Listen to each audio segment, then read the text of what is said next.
Assalamualaikum warahmatullahi wabarakatuh. Waalaikumsalam warahmatullahi wabarakatuh. Alhamdulillahilladzi ahyana ba'da ma amatana wa ilaihin nusyur.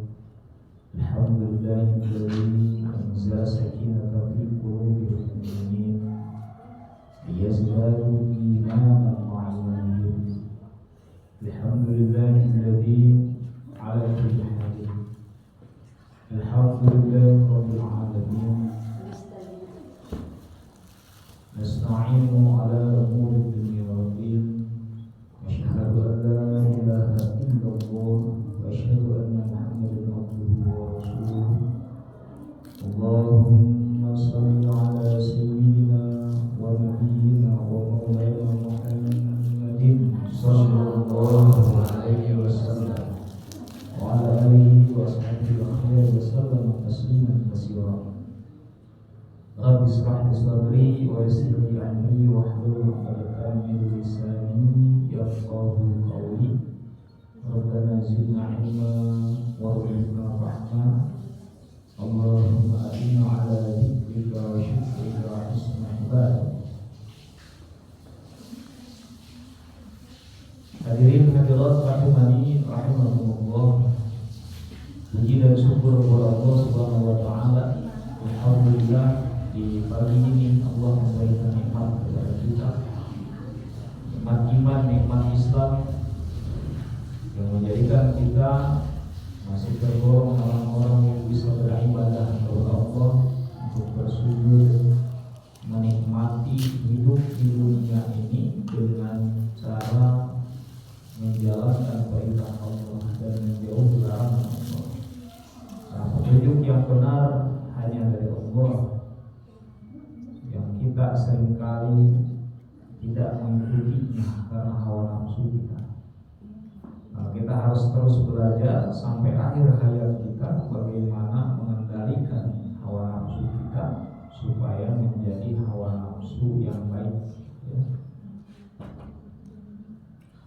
Hadirin yang dimuliakan Allah Subhanahu wa taala, kita sudah menginjak ke Al-Fatihah ayat 6 kemarin, ya. Ihdinas siratal mustaqim.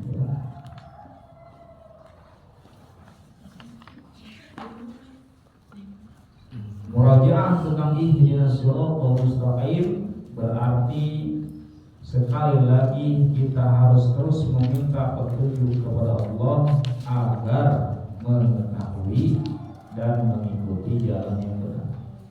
Jadi minta petunjuk agar mengetahui dan mengikuti. Berarti sudah ada kesimpulannya kemarin.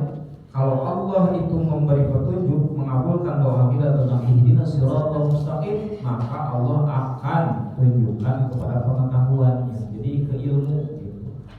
Karena kan nggak mungkin kita mengikuti jalan yang benar kalau tidak tahu, dan nggak mungkin tahu kalau tidak ke majelis ilmu, dan nggak mungkin tahu kalau tidak berguru, dan nggak mungkin tahu kalau tidak membaca, ya, kalau tidak ngaji, ya.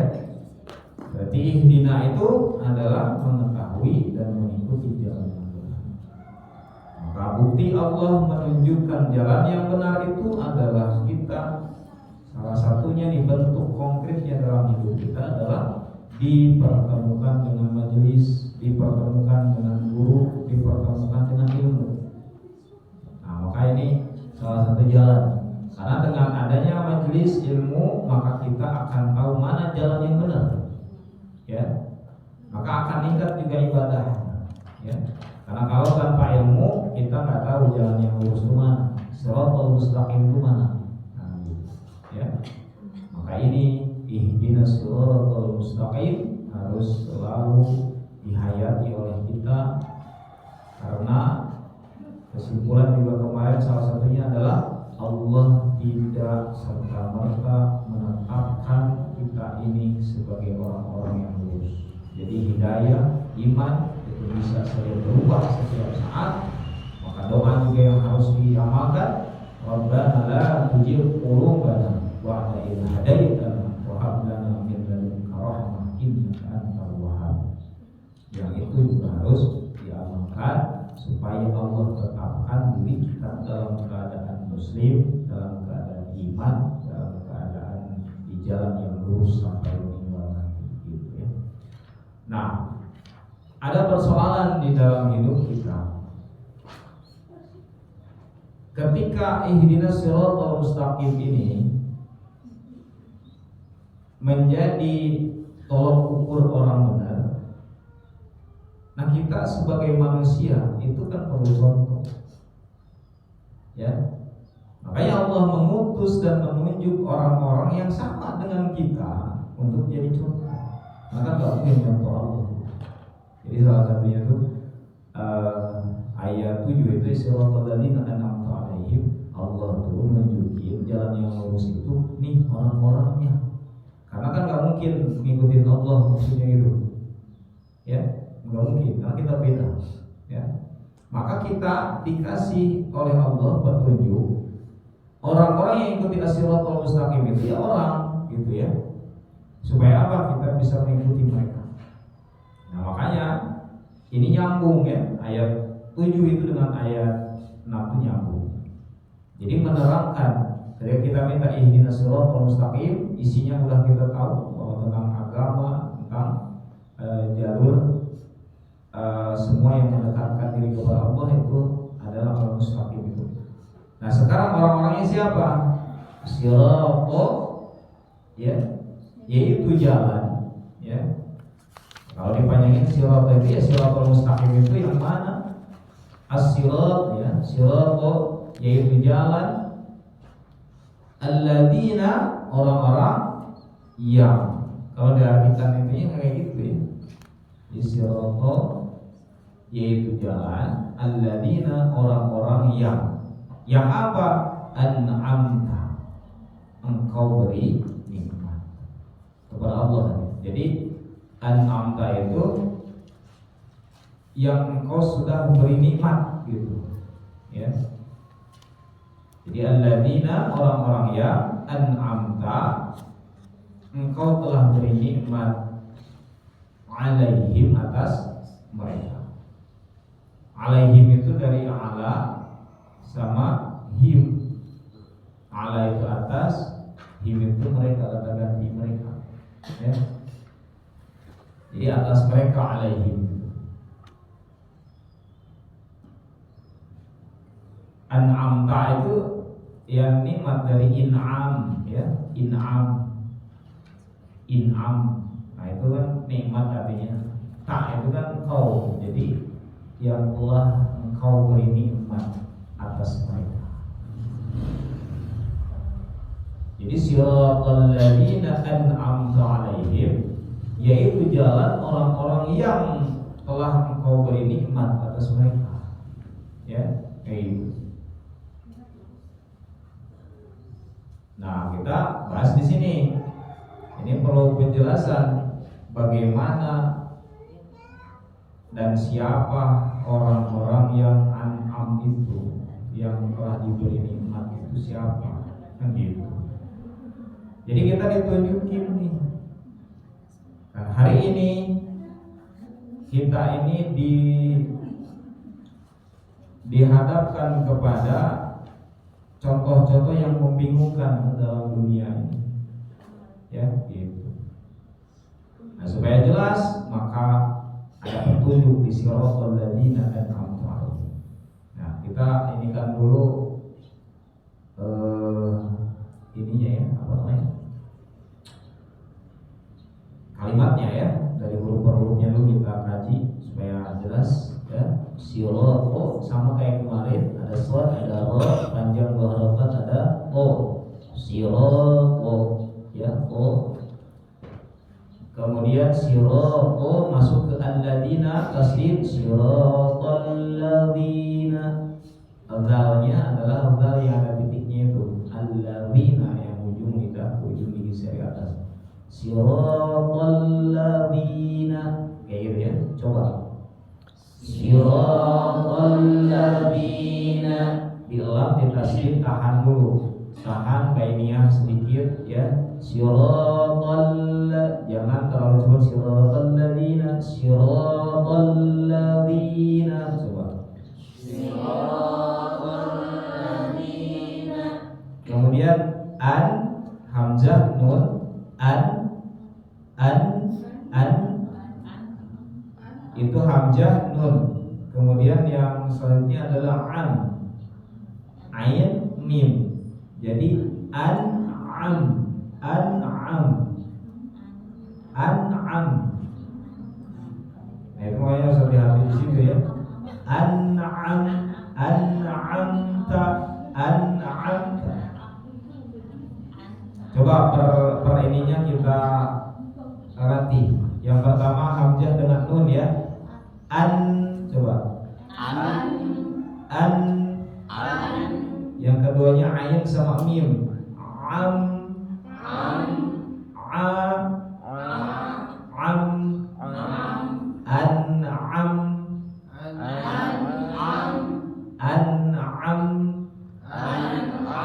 Tambah tak. An'amta.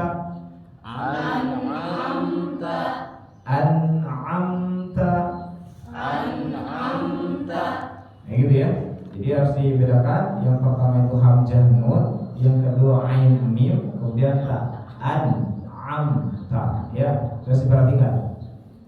Yang selanjutnya alaihim, ain lam ya, alaihim, alaihim hanya besar, alai, jadi ia sukun ya, harus ingat makhraj iya ya, jadi harus dari tengah lidah diangkat. Alaihim, alaihim, alai. Kalau tidak diangkat nanti jadi alai. Alaihim, alai ya. Coba alaihim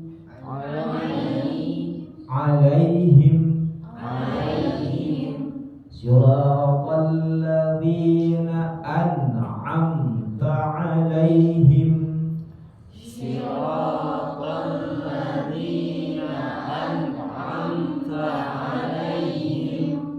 ya. Jadi harus diperhatikan kalimat per kalimatnya, tasydidnya ada satu. Kalimat yang sering berbalik hamzah sama ainnya dijelaskan ya, an'amta. Jadi latih itu an'amta,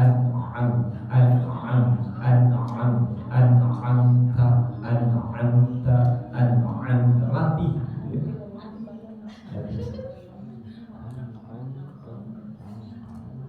Jadi pengertian tadi apa? Arti secara umumnya siratal ladzina an'amta alaihim, yaitu jalan orang-orang yang telah Engkau beri nikmat atas mereka. Nah, sekarang siapa mereka itu?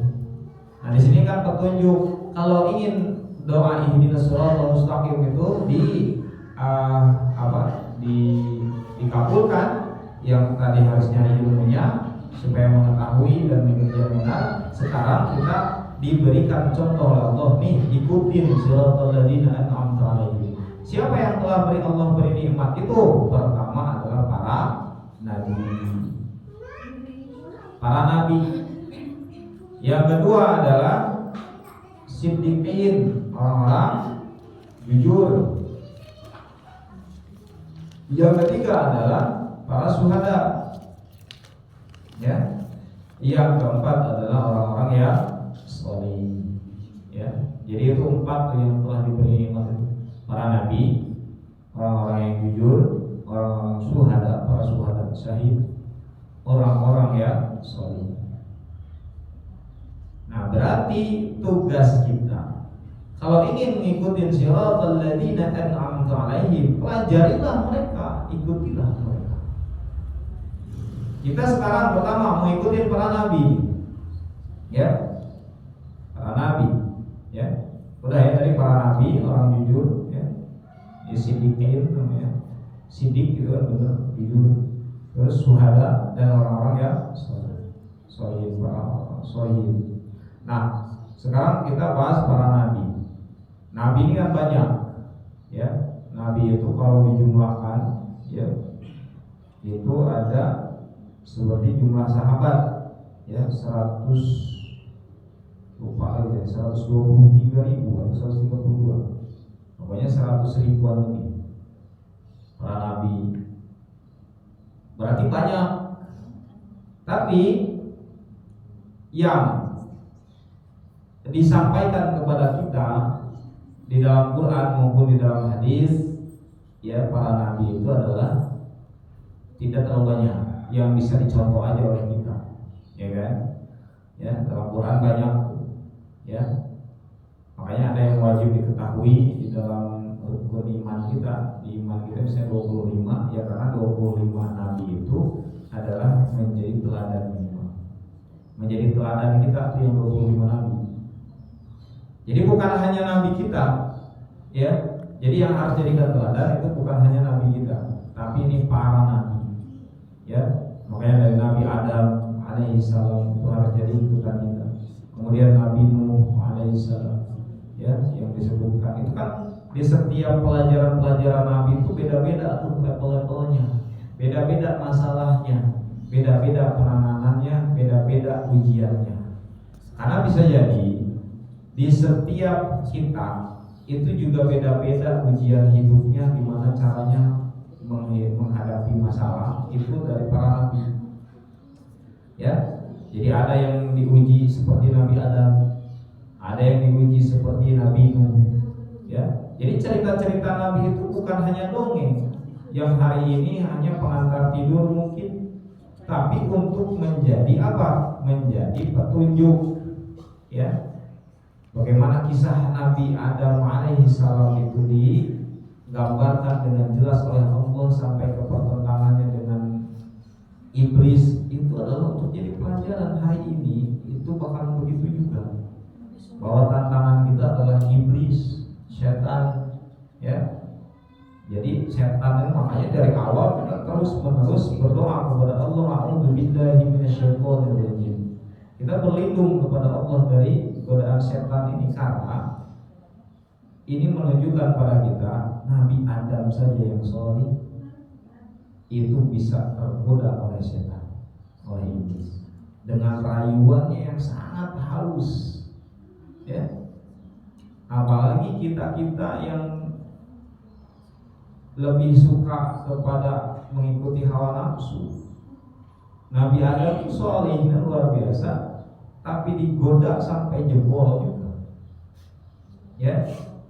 Dan penggoda Nabi Adam alaihissalam, salah satunya yang jadi fitnah adalah perempuan. Karena salah satunya Nabi Adam jebol itu di ujungnya karena apa? Persetujuan perempuannya Nabi Siti Hawa. Jadi Siti Hawa ngikutin, dan hari ini kebanyakan laki-laki maksiat misalnya tentang harta itu gara-gara tuntutan para istrinya. Dia korupsi karena istrinya ngerengek di rumah. Padahal nes mentok nih gaji, hayang melilipan setip kan 2.000. Akhirnya culang-ciling, jadilah apa? Maksiat, umri dan sebagainya di kantor, atau curang dan sebagainya, atau nyari objekan lain yang cenderung menipu. Nah, ini menjadi pelajaran bagi kita nih, para nabi. Salah satunya diuji itu dengan wanita. Nah, makanya wanita ya yang sholihah itu akan menjadi penjaga suaminya, yang tidak sholihah itu akan jadi perusak keluarga. Jadi akan jadi perusak, dia akan bisa merusak keluarga. Bahkan suaminya akan merusak juga oleh istri yang tidak sholihah. Maka kita jadilah ya istri-istri yang sholihah, yang bisa menyelamatkan suami dan keluarga kita. Nah, tentunya ini para suami yang juga harus ngikutin para nabi bagaimana tentang kehidupan mereka. Nah, berarti di sini udah ketahuan apa yang harus dipelajari ilmu itu. Berarti apa? Ilmu para nabi.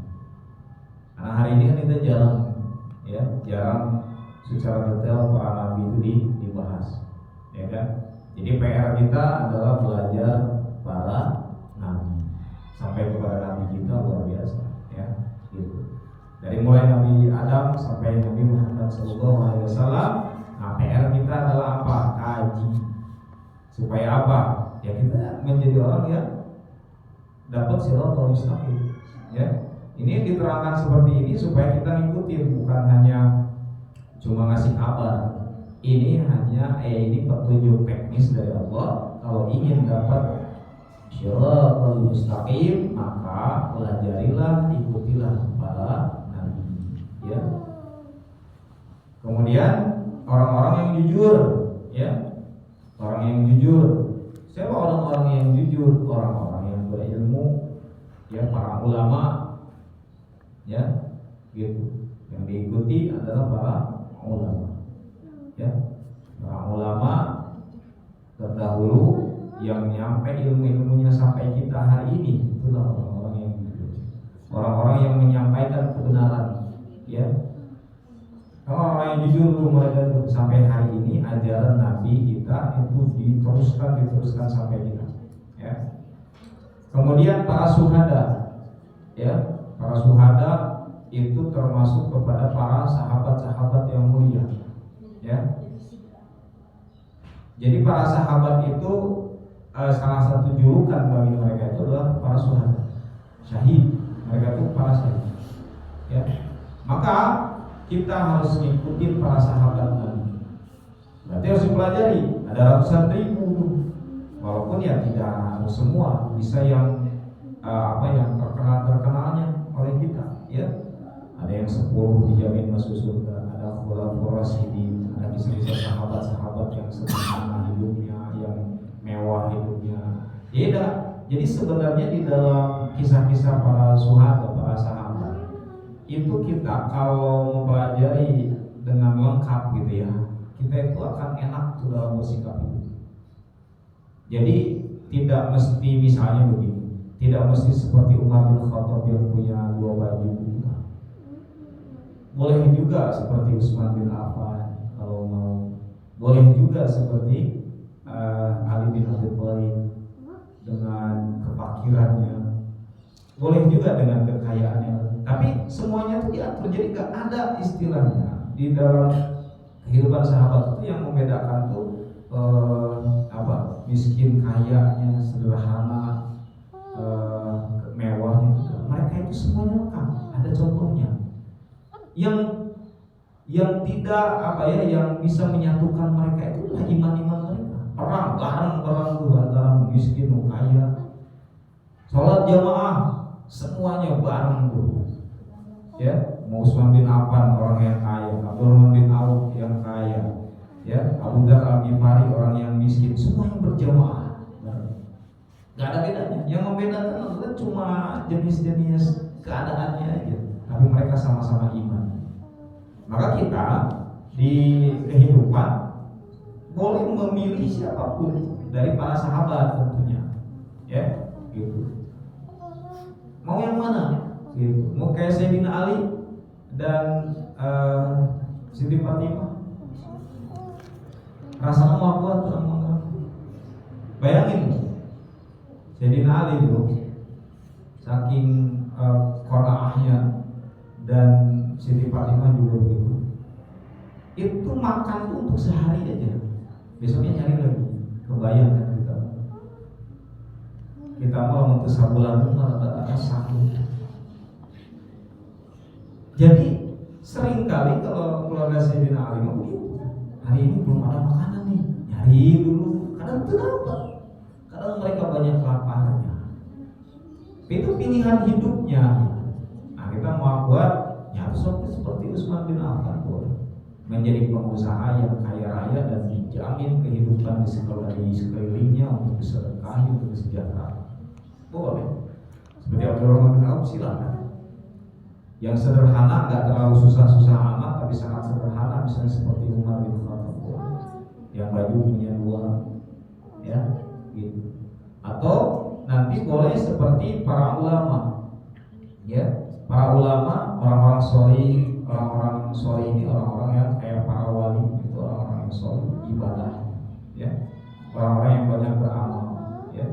Nah, itu salah satunya adalah misalnya para ulama saja di dalam 4 madhab yang kita ketahui, yang 4 madhab yang masih berlaku sampai sekarang, itu mereka beda-beda hidupnya, ya. Imam Hanafi itu orang kaya karena dia pengusaha kain,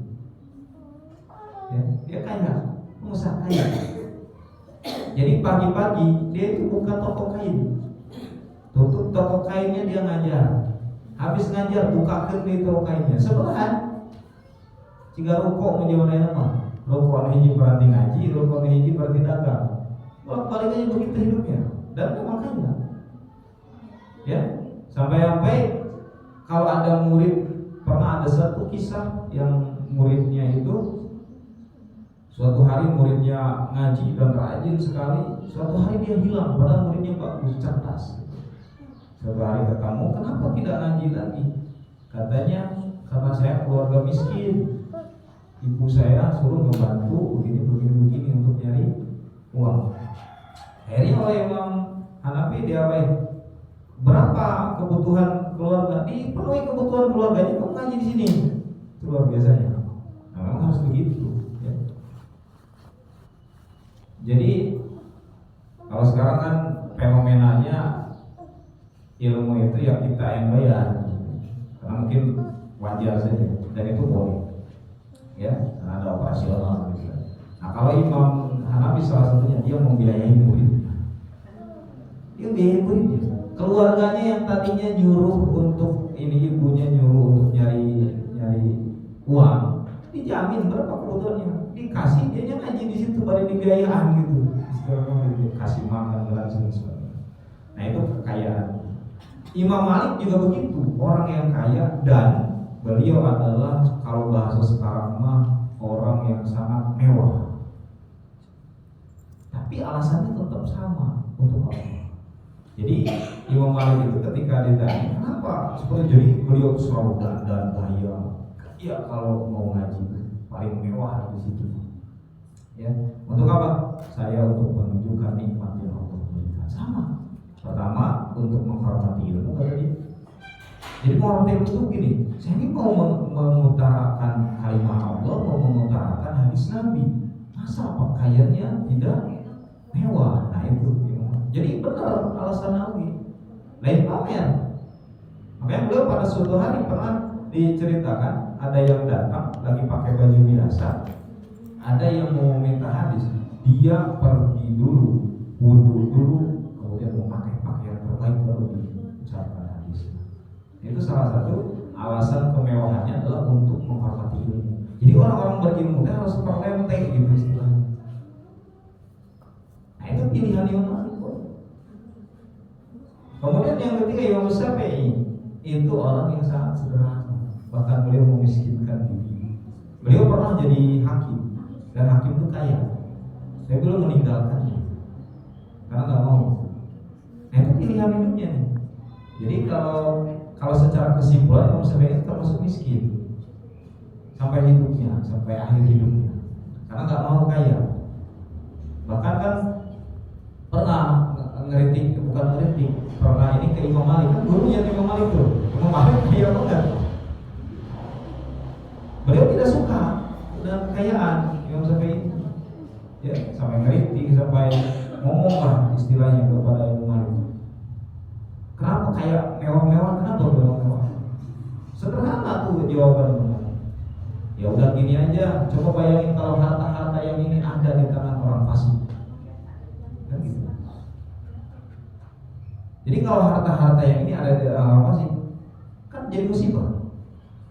Jadi kalau ada kekayaan di tangan orang kafir dan orang-orang yang ahli maksiat, pasti kan dipakai maksiat kan? Tapi kalau ada di orang saleh, ulama, pasti disedekahkan, digunakan untuk kemakmuran fakir miskin di situ ya kan? Kayak gitu. Dari situlah mengerti, makanya di sini boleh pilihan. Ya. Yang penting adalah mau kaya mau miskin, mau sederhana mau mewah, tujuannya tetap Allah. Nah, makanya bapak-bapak, ibu-ibu misalnya yang ke masjid nih, ada yang berpakaian sangat mewah. Niatnya untuk apa? Pertama untuk menghormati Allah di dalam masjid. Ini saya mau menghadap Allah. Ada juga yang saya mau sederhana.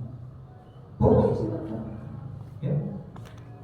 Gitu kan saya mah dua wae jika saya di rumah, hiji seuseuh, hiji pakai.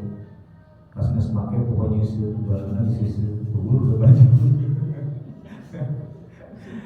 Jadi pilihan. Jadi makanya jangan dari satu sudut pandang, karena kadang-kadang begini. Kalau kita hanya dari sudut pandang, belajar dari sudut pandang cuma satu, relatif banyak menyalahkan orang. Betul. Jadi orang yang punya sikap juhud menyalahkan orang yang mewah. Padahal belum tentu salah. Ya kan? Kenapa? Karena ada bisa jadi ngikutin Abdurrahman bin Auf. Bisa jadi ngikutin Imam Malik. Ulama misalnya ulama di Indonesia yang kita kenal. Kan ada yang rapi gitu ya. Rapi tuh. Kayak Ustaz Adi Hidayat kan rapi tuh. Ilmunya banyak. Kemudian dia tunjukkan rapi. Tapi ada juga yang sederhana. Ilmunya banyak tapi sederhana. Dua-duanya betul. Kan kemuliaan Islam terpancar dari kayak Ustaz Adi Hidayat itu terpancar saya melihat. Kenapa? Tapi muda, cerdas, ilmu banyak. Tapi ada juga yang sederhana kayak Kiai NU. Itu ilmunya banyak, tapi coba lihat dandannya kayak siapa yang sekarang Gus Bahar. Kan juga Kiai kampung. Ya memang Kiai kampung. Ilmunya banyak kan? Tapi di situ kita melihat bahwa ilmunya banyak, tapi bisa juga sederhana. Dia ke kampus diundangnya gitu ya, pakai sandal jepit, pakai sarung gitu, ya kan? Nah itu contoh. Kita nggak bisa kok Islam tidak indah, yang ini kok Islam mewah-mewahan. Ayah mau Ustadz misalnya pakai mobil mewah misalnya untuk kajian, itu boleh-boleh aja sebagai dakwah. Ada juga yang naik ojek atau lempang ke tempat kajian. Nah, jadi itu pilihan yang tidak usah dipermasalahkan, ya, gitu. Karena contohnya juga dari para sahabat tadi, para syuhada juga ada, dari para ulama juga ada. Jadi ulama itu banyak yang kaya, ada juga yang hidup sederhana. Sahabat Khulafaur Rasyidin aja, ya, Khulafaur Rasyidin yang 4 itu juga ada seperti kalau dikatakan 3 jenis. Abu Bakar itu orang kaya dan dia menyedekahkan seluruh kekayaannya untuk Islam. Itu satu jenis sahabat. Sayyidina Umar orang kaya, tetapi dia berusaha menyederhanakan hidup seperti Nabi dan Abu Bakar. Utsman bin Affan itu kaya, dari seumur hidup sampai meninggalnya tetap kaya beliau. Utsman bin Affan. Ini pilihan. Sayyidina Ali itu dari awal sampai akhir hidupnya itu menjadi orang yang kalau istilah kita yang sederhana itu fakir, memfakirkan. Kan bukan berarti enggak bisa kaya, toh menantu Nabi gitu. Tinggal ngadoa sedetik, oke, gunung Uhud bisa jadi emas Nabi itu istilahnya. Tapi itu pilihan. Maka di 4 sahabat terbaik aja udah ada pilihan. Ada yang kaya kemudian sedekahkan 100%, Abu Bakar kan 100%. Ada yang kaya seperti Umar bin Khattab itu kan orang kaya juga, tapi memilih ketika dia menjadi khalifah dia berhenti bisnisnya, kemudian hanya menerima upah dari sebagai khalifah. Yang itu pun nggak boleh lebih untuk makan. Ya, jadi nggak boleh lebih untuk makan. Jadi cukup untuk makan udah beres. Sayyidina ini juga ini nih, Sayyidina Abu Bakar juga begitu, dari kaya ketika jadi khalifah udah semuanya dihabiskan, kemudian dia hanya makan dari ini dari istilah sekarang gaji sebagai khalifah. Dan itu pun yang agak uniknya di sini, pernah istrinya itu mau makan daging, kemudian Abu Bakar menyuruhnya nabung aja sebulan sekali. Nabunglah, berhasil makan daging, diberikan. Tapi oleh Sayyidina Abu Bakar yang hasil nabungnya dibalikin. Oh berarti cukup ya segini makan, dibalikin. Misalnya kalau istilah kita 3 juta, dari 3 juta itu bisa hanya habis 2 juta setengah, nyesa 500.000 untuk kembali lagi. Sayyidina Abu Bakar dibalikin sama Sayyidina, ternyata kami itu cukup 2 juta setengah. Itu luar biasanya saking juhudnya terhadap dunia. mengumpulkan hayang leuwih ya. Jadi berhasil nabung, kesimpulannya adalah berarti kita cukup dengan yang itu. Anu nabungnya dibalikin berarti bulan depan mah kita gajinya 2,5 juta aja gitu kalau gambaran asli. Gambaran ini apa mudah luar biasa kayak gitu. Kalau Utsman bin Affan kaya tuh dari awal yang sampai hari ini kekayaannya masih ada. Gunanya apa? Semuanya ada gunanya. Kayak Sayyidina Utsman yang terkenal sekarang apa? Pembebasan subur. Pembebasan subur sampai hari ini masih ada. Pembebasan subur dari Yahudi yang tadinya dijual, akhirnya banyak orang-orang yang nggak bisa dapat, orang miskin. Akhirnya kan dibeli oleh Sayyidina Utsman dan digratiskan sampai hari ini, ya, gitu. Yang hari ini kekayaannya masih mengalir, ya. Sayyidina Ali nggak meninggalkan apa-apa kecuali ilmu. Maka beliau orang yang cerdas. Ilmu itu banyak yang dari Sayyidina Ali itu sampai hari ini, ya kan, kayak gitu. Nah itulah para orang-orang jujur, syuhada dan orang-orang sholih. Maka PR kita harus mempelajari mereka agar pelajaran hidup dari mereka bisa kita penuhi sesuai dengan keadaan. Jadi kalau lengkap kita tuh enak ngikutin siapa? Karena apa? Hari ini kita mirip siapa nih? Gitu. Ya.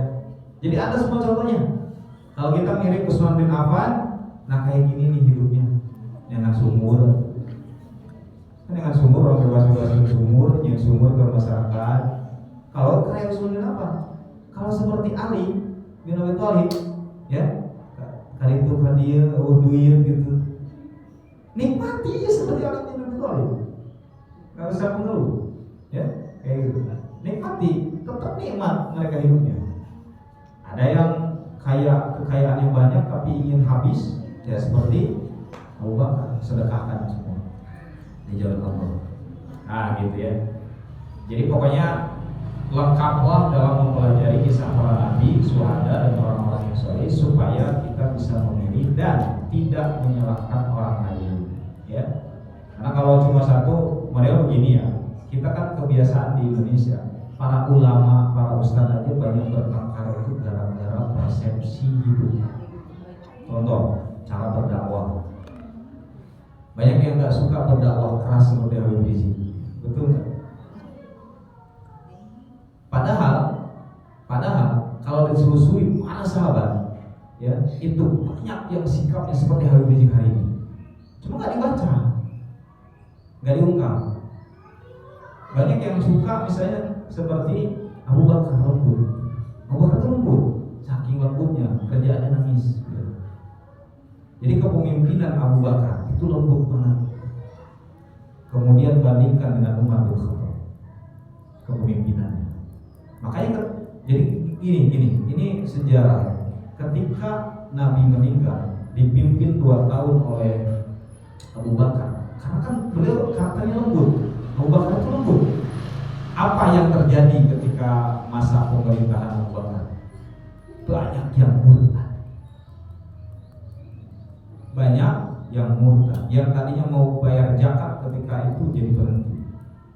Makanya Abu Bakar kerjaannya jadi khalifah waktu itu adalah memberantas atau memerangi kemurtadan. Zaman Nabi kan aman dah sieun ku Nabi walaupun Nabi itu. Karena Nabi mah campuran semua. Lembut jika Abu Bakar na aya, tegas seperti Umarnya aya, sederhana seperti Alinya ada, kaya seperti Utsman aya.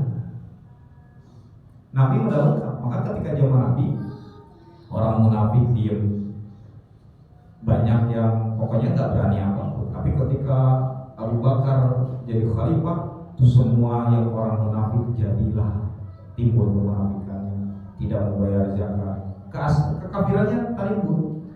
Kenapa? Lembut. Walaupun tetap punya pasukan-pasukan yang bisa memberantas waktu itu. Karena kan ada pasukannya Umar bin Khattab, ada Ali bin Abi Thalib, ya. Itu semuanya pasukan-pasukan terbaiknya. Nah, ketika zaman Umar bin Khattab, yang itu kan udah diberantas tuh habis itu, yang murtad-murtad yang nggak mau zakat gitu. Umar bin Khattab dengan ketegasannya maka Islam bisa menyebar dengan luas. Jadi Umar bin Khattab itu tegas, ya. Jadi kepemimpinannya tegas. Kalau ada apa-apa, dia cuma milih tobat atau pedang. Kebayang nggak? Sekarang ada nggak yang sekeras itu? Habib Rizik kayaknya nggak gitu. Jadi kalau ngebayangin gimana kepemimpinan Umar bin Khattab, hari ini orang pasti merungkut kabeh. Pilihannya gini, kalau ada nih kayak maksiat kapangi Umar bin Khattab. Kayak nuker judi misalnya. Pedang dikieukeun karena ieu karena tarangna, tobat atau mati. Coba bayangin ininya supaya kita jelas bahwa sebenarnya para sahabat itu campuran. Tegas di dalam agama itu sangat boleh. Ya. Nah, ini mau ayat gitu, anggar wae keras-keras ayeuna orang ngajak dengan baik. Keras itu hanya suaranya aja. Can aya ayeuna mau pakai peso tobat atau sholat ada. Kebayang kemarin zaman Nabi. Bahkan ketika zaman Nabi masih ada, kita nanti kita bongkar kisah-kisahnya. Sayyidina Umar itu kan kayak ketika Nabi ada kayak jadi pengawal pas pampres ini sekarang jenderalnya itu kan Sayyidina Umar. Kalau ada apa-apa silakan baca tuh hadis-hadis kondisinya. Selalu saja kalau ada orang yang bermasalah dengan Nabi, beliau selalu mengatakan, maukah saya bunuhkan dia gitu. Itu yang kesopan kan Nabi nawarin Sayyidina Umar itu. Nah gimana kan berarti keras luar biasa. Bukan cuma omongan, pedang kan kerjaan bawa pedang. Menaikkan bawa pistol, gitu. Nah ini membuktikan bahwa ada apa namanya jalannya. Bahkan ada waktu zaman Umar bin Khattab, ada sahabat di Basra itu sama. Kalau ada yang maksiat diacak-acak, mana? Diacak-acak. Jadi kalau ada orang maksiat misalnya ke Yahudi, misalnya negara play, kayak Witan negara play, ku sahabat ini mau acak-acak, bubarkeun, persis. Tapi tantangannya ternyata sama. Dari zaman sahabat ada tuh sebenarnya perbedaan seperti ini. Tapi pimpinan waktu itu, pimpinan daerahnya kalau zaman sekarang mungkin bupatinya tersebut dengan cara begitu, negur ke sahabat itu. Negur jadi ulah gitu sana, ulah keras-keras ting sana masih ada gitu. Akhirnya balik ke Madinah ke sahabat keras itu. Pas zaman Khalifah Umar bin Khattab. Umar bin Khattab kan apa harus balik ke dia sana. Kemudian diceritakan, saya nggak suka pada gubernur istilahnya, gubernur di sana kenapa? Saya berbuat begini dan dia nyarek karena dia lembek. Nah gitu kepada manusia. Apa yang dikatakan Umar bin Khattab pada sahabat ini? Balik lagi kamu ke sana karena tidak akan ada keberkahan tanpa ada orang-orang sepertimu di negeri ini. Coba bayangin. Jadi kalau nggak ada orang yang tegas terhadap maksiat, Indonesia akan ada keberkahan. Terbukti ke hari ini ketika udah bubar organisasi yang keras seperti Umar bin Khattab, maksiat makin merajalela, ya, kesesatan makin banyak. Gak ada yang berani ini kesesatan hari ini, betul nggak? Makanya itulah pertanda tentang keberkahan akan hilang dari negeri itu kalau nggak ada orang yang tegas seperti Umar bin Khattab dan seperti para sahabatnya. Jadi ternyata kayak Habib Rizik, kayak dulu FPI ya, organisasi itu ada jalannya. Padahal coba kalau bersinergi, orang ngaji, ngadikir, gawena dijaga orang-orang yang keras terhadap maksiat kan aman tuh.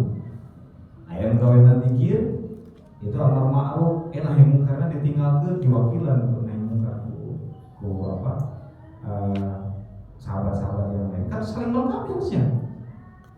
Tapi sekarang kan jadi pertentangan, seolah-olah anu keras salah, melembut betul. Tapi kalau pandangan pada dua-duanya betul, kita diadu dombanya itu luar biasa. Kayak gitu. Kita harus jadi ahli dikir silakan. Tapi ketika amar ma'ruf nahi mungkar juga harus siap. Semua organisasi sebenarnya kalau disatukan itu indah banget.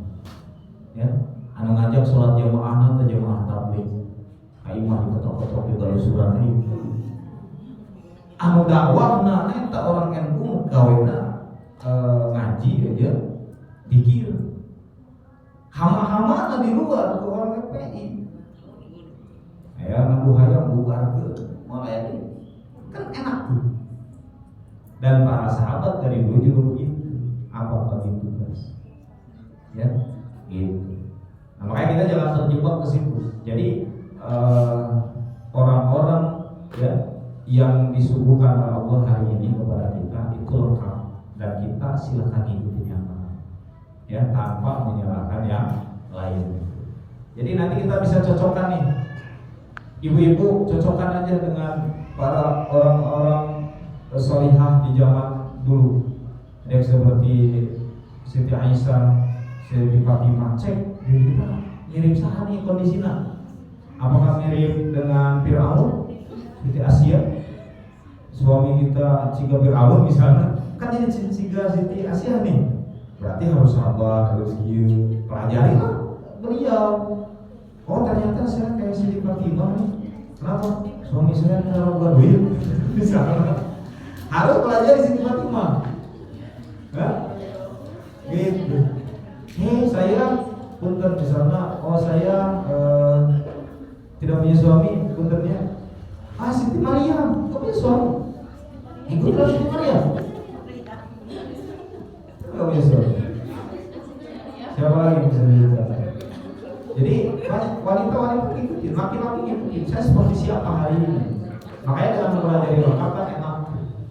Enak diberi banyak gitu. Oh saya seperti Nabi Ayub. Ini cara melakukan. Saya lagi berdakwah. Saya pernah kan ada mobaliumnya dakwah begitu. Ya capek hati. Tapi saya ingat ke Nabi Yunus. Lalu saya kabur. Terus dia dibangun tahu. Saya pernah ngebayangin begitu. Kalau saya dengan serta-merta pergi, pernah saya dulu kabur lah.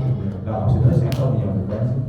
Tapi ini umat walaupun 2-3 orang, kalau ditinggalkan menjadi kehilangan ilmu dan lain sebagainya, bisa jika Nabi Yunus deh. Makanya tobat aja, bukan pergi gitu.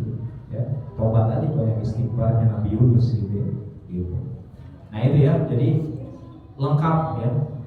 Jangan ngikutin orang-orang yang zaman sekarang, apalagi artis Korea gitu.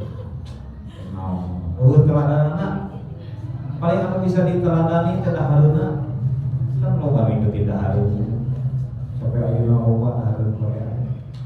Ya.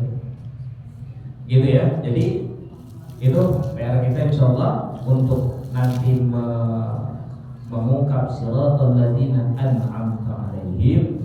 Jadi setelah beres ini sholat ini, nah kita beranjak nih kepada misalnya kisah para nabi, teladan-teladan orang-orang yang siddiqin, yang syuhada dan orang-orang saleh. Jadi nanti lengkap itu kita ada diikuti oleh siapa dan ngikutin siapa ya. Jadi semuanya boleh. Jadi jangan sampai begini, kita ngikutin yang an'amta 'alaihim ini kita salah role model. Ribu model gini, ada sekarang orang kaya ngedengar kisahnya Sayyidina Ali, ribu ikutina, mau bisa. Jadi namun orang kaya, dia harus ngikutinnya sambil apa? Gimana hartanya bermanfaat bagi orang banyak di sekitarnya, gitu. Ngebeliin fasilitas umum, ngebenerin jalan, ngebenerin perairan, ngebenerin perbanjiran, orang kaya supaya masyarakat tidak ya mau di sawah ngamen beasna ke orang-orang miskin. Ulang ngikutin Sayyidina Ali ribu kayak gitu ya. Kayak gitu. Jadi kita harus menyesuaikan ya, menyesuaikan keadaan gitu. Wallahu a'lam ya.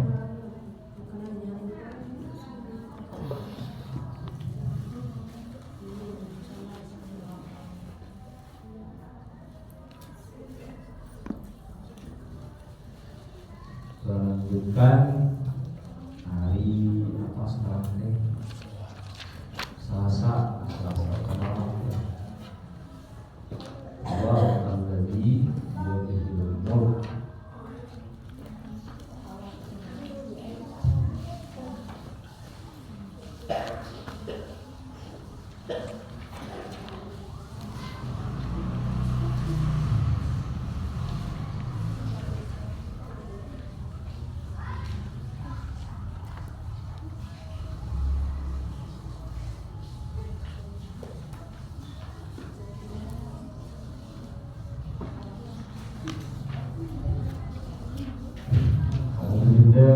الشيطان الرجيم بسم الله الرحمن الرحيم ويتقبل الله الصالحات والفاتحة أعوذ بالله من الشيطان الرجيم بسم الله الرحمن الرحيم الحمد لله رب العالمين الرحمن الرحيم مالك يوم الدين إياك نعبد وإياك نستعين اهدنا الصراط المستقيم صراط الذين أنعمت عليهم غير المغضوب عليهم ولا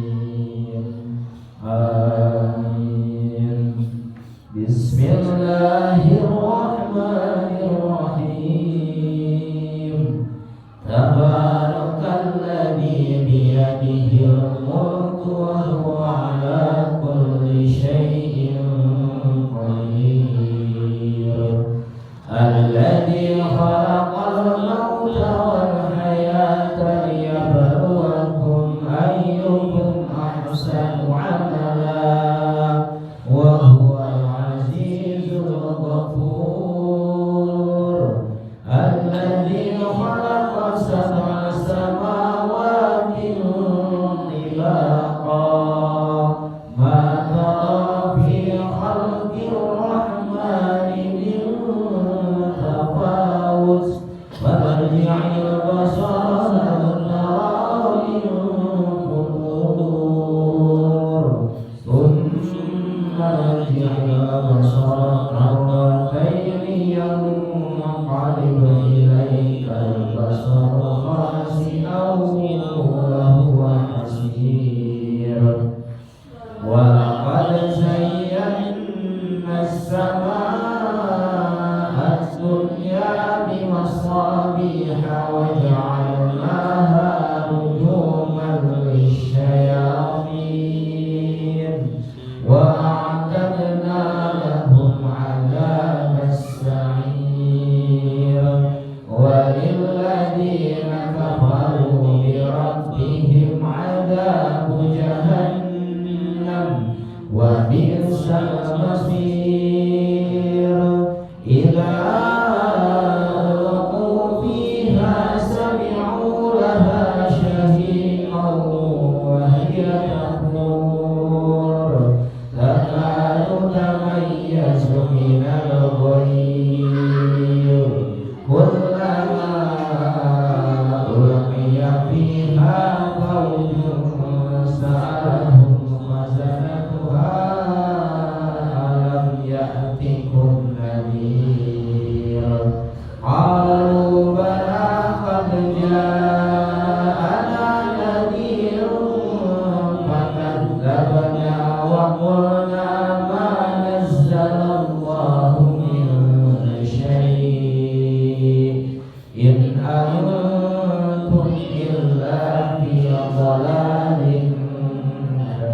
كبير وقالوا لو كنا نسمع أو نعقل ما كنا في أصحاب السعير واعترفوا بذنبهم فسحقا لأصحاب السعير إن الذين يخشون ربهم بالغيب لهم مغفرة وأجر كبير وأسروا قولكم أو اجهروا به إنه عليم بذات الصدور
يمسكهن إلا الرحمن إنه بكل شيء بصير أمن هذا الذي هو جند لكم ينصركم من دون الرحمن إن الكافرون إلا في غرور أمن هذا الذي يرزقكم إن أمسك رزقه بل لجوا في عتو ونفور أفمن يمشي مكبا على وجهه أهدى أمن يمشي سويا على صراط مستقيم قل هو الذي أنشأكم وجعلكم السمع والأبصار والأفئدة قليلا ما تشكرون قل هو الذي ضاعكم في الأرض وإليه تحشرون ويقولون متى هذا الوعد إن كنتم صادقين قل إنما العلم عند الله وإنما أنا نذير مبين فلما رأوه زلفة سيئت وجوه الذين كفروا وقيل هذا الذي كنتم به تدعون قل أرأيتم إن أهلكني الله ومن معي أو رحمنا فمن يجير الكافرين من عذاب أليم قل هو الرحمن آمنا به وعليه توكلنا فستعلمون من هو في ضلال مبين قل أرأيتم إن أصبح ماؤكم غورا فمن يأتيكم بماء معين صدق الله العظيم اللهم ارحمنا بالقرآن واجعله لنا إماما ونورا وهدى ورحمة اللهم ذكرنا منه ما نسينا وعلمنا منه ما جهلنا وارزقنا تلاوته آناء الليل وأطراف النهار واجعله لنا هدى يا رب العالمين. الحمد لله العالمين. سبحانك اللهم وبحمدك أشهد أن لا إله إلا أنت أستغفرك وأتوب إليك.